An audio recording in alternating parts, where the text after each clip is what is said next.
Philippe Martinez, bonjour. Bonjour. Nous nous retrouvons, nous étions ensemble le 5, le matin du 5, et nous sommes au lendemain du 17. Voilà. À partir de 14h30, le Premier ministre reçoit les syndicats.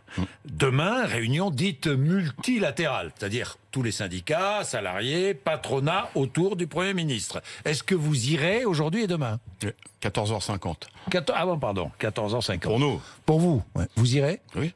Vous irez. Oui, parce que nous tenons à modifier le système de retraite. On l'a toujours dit, on n'est pas que pour le retrait, on veut changer des choses parce qu'on est bien conscient qu'il y a des inégalités. Il faut changer des choses, mais pas selon la formule du Premier ministre. Est-ce que vous demandez ce matin le retrait de la réforme des retraites proposée par le gouvernement ? Je le répète, nous demandons non seulement le retrait, mais l'amélioration du système actuel, et nous avons une bonne vingtaine de donc n'est pas très bon. Pardon ? Le système actuel n'est pas très bon. Mais tout le monde le sait. Mais pourquoi il n'est pas très bon ? Parce que certains ont dit, peut-être vous, qu'il était très bon, le système actuel. Précisément, j'ai dit que c'était le meilleur du monde, vous voyez ? Oui. Comme le Premier ministre d'ailleurs, vous voyez ? Mais il faut l'améliorer, parce que quand il a été créé, il n'y avait pas de travailleurs et de travailleuses d'Uber. Les études s'arrêtaient plutôt à 15-16 ans qu'à 25-26 ans. Donc ça, faut le prendre en compte.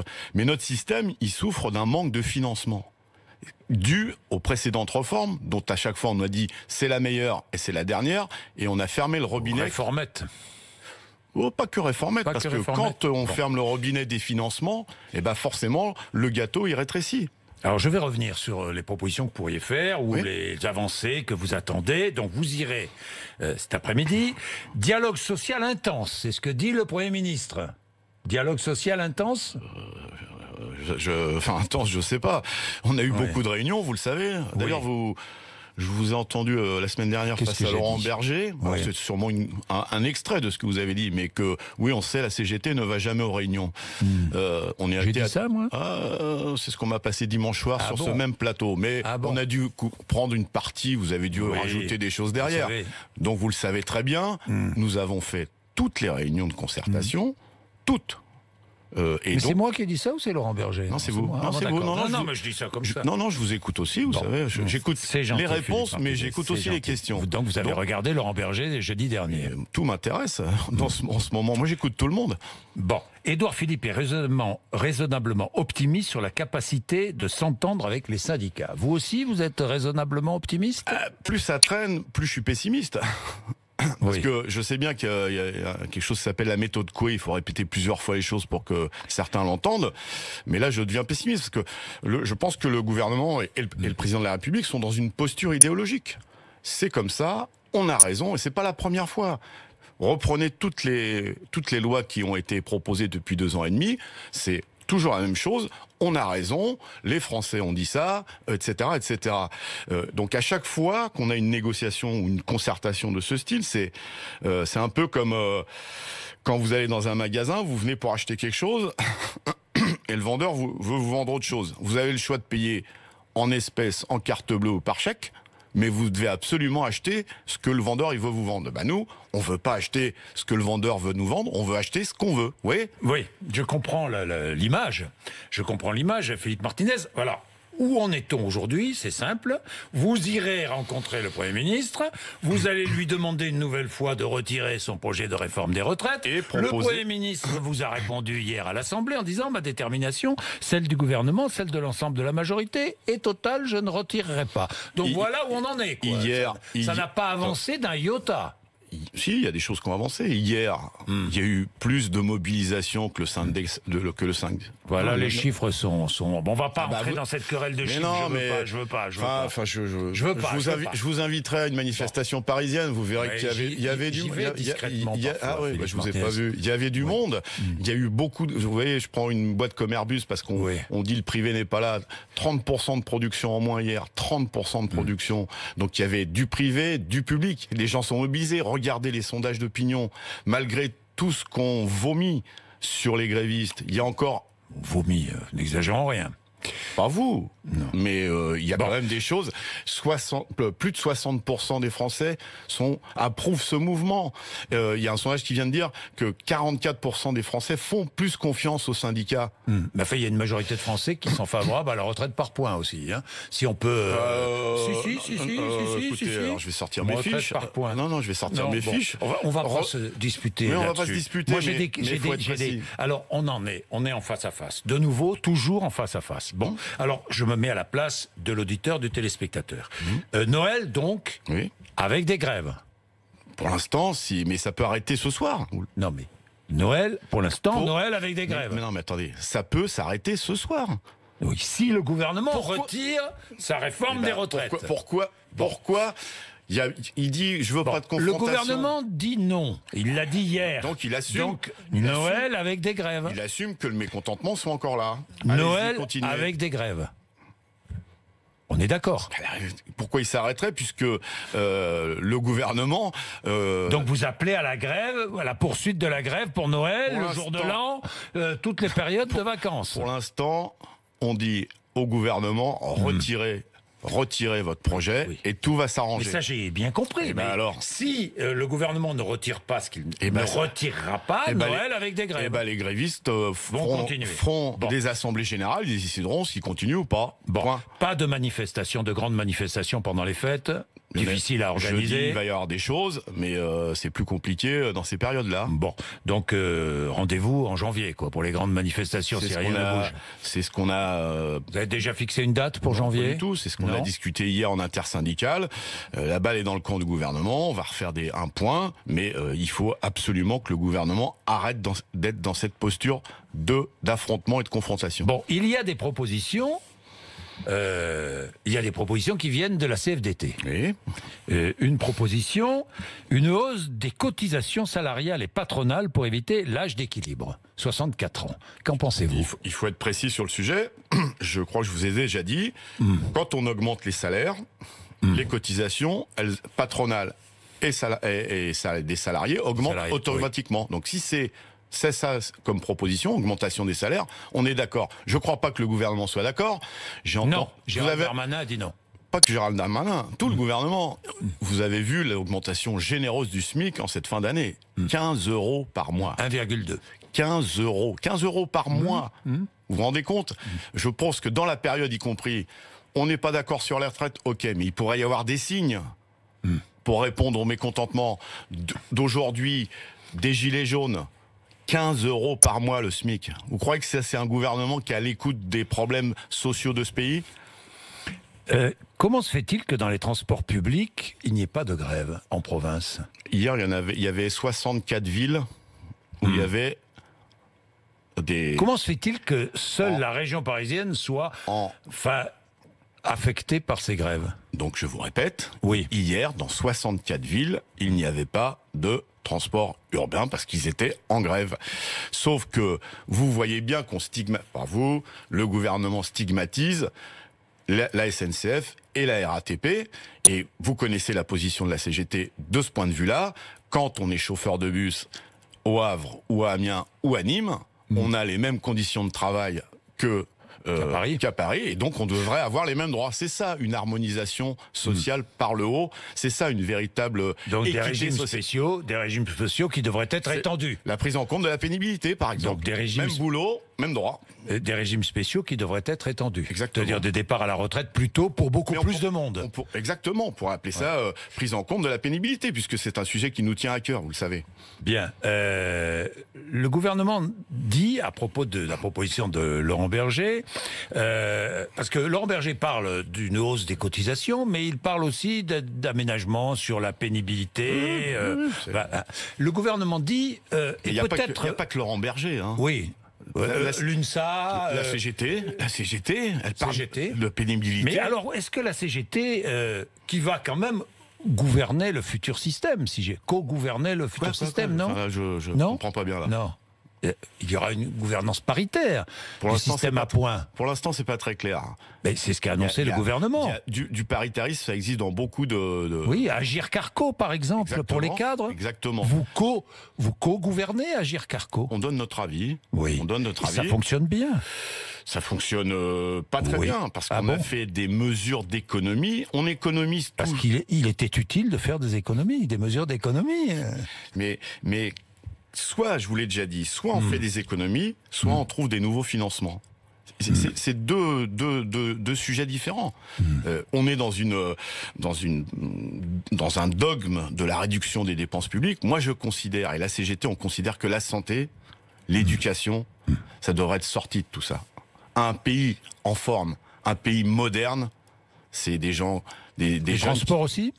Mais bien sûr. Et on le voit bien. Il y a quand même quelques populations, quelques citoyens qui vivent dans des départements qui n'ont plus de transport, où on ferme des gares, où on ferme des services publics. Ils n'ont pas le droit au même traitement que les autres Français. Non, mais le service public, la République, c'est aussi l'égalité. Le gouvernement vous propose, Philippe Martinez, de co-gouverner, de co-gérer ce nouveau système de retraite. Mais ça existe déjà, vous le savez très bien. Sauf qu'il propose, lui, c'est exactement ma même image que mon marchand et mon vendeur. Il propose qu'on soit dans un organisme paritaire sous contrôle du Parlement. Sous contrôle du Parlement et donc du ministre de l'économie, qui dira les gars, faut faire des économies. Donc ce que vous proposez comme mesure, c'est pas bon parce que ça correspond pas à ce que moi j'ai décidé. Donc une démocratie sous contrôle, c'est pas tout à fait une démocratie. Vous voyez ? Bon, Agirc Arrco, ça fonctionne comme ça. Je vous dis tout ça, Agirc Arrco, parce que c'est un système par points. C'est pour ça qu'il concerne les cadres. Pas que les cadres. Le privé. Arrco, c'est le privé. Pourquoi ça a été mis en place ? Pourquoi ça a été mis en place ? C'est parce que la CGT, au sortir de la guerre, s'est battue pour que le régime général prenne 100%. Sauf qu'on était à la sortie de la guerre. Le patronat, qui avait des systèmes par capitalisation, disait donc ça s'appelle une complémentaire du régime général. Et puis petit à petit, le MEDEF a repris la main et on a géré ça pas pour améliorer le sort des salariés, mais pour éviter de trop dépenser. On est toujours. Et donc nous avons voté contre les mesures qui consistait à soit geler ou baisser la valeur du point, parce que c'est pas ça le rôle. Le système de retraite, il doit améliorer le sort des citoyens. Vous voyez ? On est tranquille là-dessus, on est cohérents, nous. La CGT de RTE, la filiale d'Enedis, a revendiqué des coupures d'électricité. J'ai vu que vous disiez, pourquoi pas ? Pourquoi ne pas couper l'électricité ? Vous avez dit, on coupe l'électricité aux grandes entreprises. Voilà, c'est ça. Exactement. Sauf que c'est faux. Parce qu'on a coupé l'électricité à des foyers, à des commerçants, et notamment à Nice. On a un reportage, mais à Nantes, à Lyon, en Gironde, dans de nombreuses villes. Est-ce que... Je redis, ces coupures sont ciblées. Voilà. Après, il y a sûrement et limité l'impact sur les usagers, premièrement. Ils sont ciblés sur des foyers, oui. Mais moi, je suis pas spécialiste. Vous êtes peut-être spécialiste. Moi non plus. Quand on coupe la préfecture... Non, mais moi, je suis pas spécialiste. Mais j'écoute ce que me disent ceux qui n'ont plus d'électricité. Écoutez-moi, quand on coupe la préfecture, je sais pas si le bâtiment d'à côté n'est pas coupé. Bon, donc voilà. Mais la position, elle est claire. Quand vous coupez une préfecture, vous coupez l'électricité à 50 000 foyers, quoi. Si j'ai bien compris. J'en sais rien. Mais attendez, parce que attendez. Vous savez ce qui se passe ? Oui. Parce que ça, c'est le genre de truc qui m'agace. Allez-y. Ouais, parce que... Pourquoi ça vous agace ? Je vais vous Vous croyez pas que ça agace le commerçant qui n'a plus d'électricité ? Alors vous savez, allez-y. Les salariés d'Enedis et d'RTE qui étaient en Aura, Auvergne-Rhône-Alpes, sur les pylônes, à -10. On a souligné leur formidable travail. Oui. Et non seulement on l'a souligné, mais on les a mis à l'antenne et à l'honneur. Oui. Ceux qui sont dans le sud-ouest, dans les Landes aujourd'hui avec les inondations. Oui. Bravo. On leur dit, faut venir. On leur dit, faut venir. On n'a pas besoin de leur dire, faut venir. Ils viennent volontairement. Mais on leur dit en même temps, on va vous péter votre statut. On va vous remettre en cause vos retraites. Et en plus, on casse votre boîte. Vous croyez que c'est... J'ai entendu Elisabeth Borne tout à l'heure. Elle est plus prompte à dire attention les coupures que répondre aux revendications des salariés. Non mais alors les revendications, tout le monde les comprend. Monsieur Bourdin, attendez. On peut flatter les usagers, et je vous le dis, ces coupures sont ciblées, mais cracher sur le service public de l'énergie, vous comprenez que ça énerve un petit peu. Non, mais... Est-ce que vous comprenez que ces agents soient un peu énervés? Je comprends que des agents soient en grève. Je comprends que des agents soient en grève, mais je ne comprends pas, Philippe Martinez, enfin, je ne vais pas donner mon avis, mais pourquoi ces agents coupent l'électricité? Franchement, je trouve ça... Est-ce que vous cautionnez cela? Je vous pose la question. Est-ce que vous le cautionnez? Je vous dis oui. Que ces coupures sont ciblées, et je comprends la colère de ces agents à qui... Et vous comprenez la colère de ceux qui n'ont plus d'électricité ou pas? Oui, comme celle des usagers de la SNCF et de la RATP.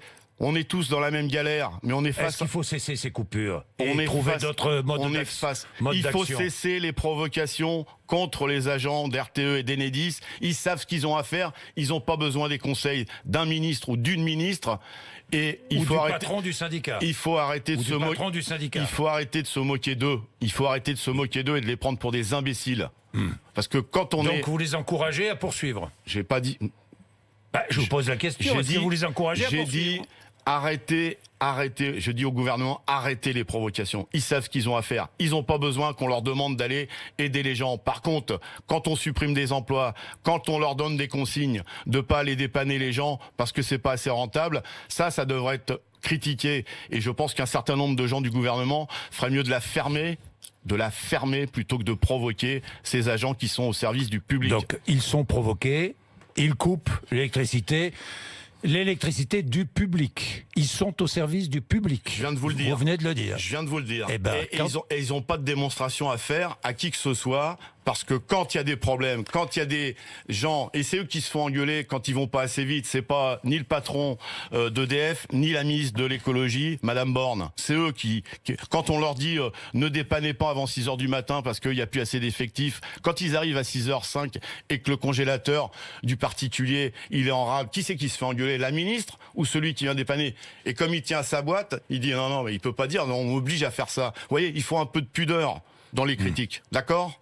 Ils ne sont pas les seuls à être critiqués, hein, Philippe Martinez, je vous rassure. Mais vous me parlez d'eux, je vous réponds pour eux. Un mauvais pain est critiqué. Quand il ne peut pas faire de pain parce qu'il n'a pas d'électricité, mettez-vous à sa place un tout petit peu, aussi. Mais vous me prendrez pas là-dessus, je comprends. Je prends pas là-dessus, moi je relais ce que j'entends. Mais moi aussi j'entends des choses. Vous relayez ce que vous entendez de votre côté syndical. Moi aussi je vais acheter mon pain, moi aussi je vais faire mes courses, donc j'en croise des commerçants.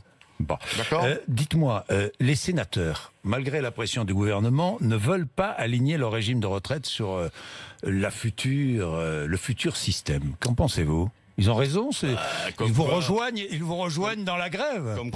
Comme quoi la suppression des régimes spéciaux, c'est à géométrie variable. Parce que le gouvernement pousse, les sénateurs ne veulent pas. Oui, enfin les sénateurs qui veulent pas remise en cause de régimes spéciaux sont plutôt de droite, me semble-t-il. Enfin le Sénat est plutôt à droite. C'est quand même des partisans de la réforme de Monsieur Macron. Peut-être pas sur leur régime, mais sur le reste. Comme quoi, il y a 2 poids 2 mesures en fonction qu'on parle des cheminots ou des sénateurs ou d'autres. Hein. Vous voyez, on maintient le régime spécial des policiers, c'est une bonne chose. Mais qu'on ne nous dise pas, c'est fini les régimes spéciaux, vous voyez. C'est à géométrie variable. Il y a toujours les gentils et les méchants.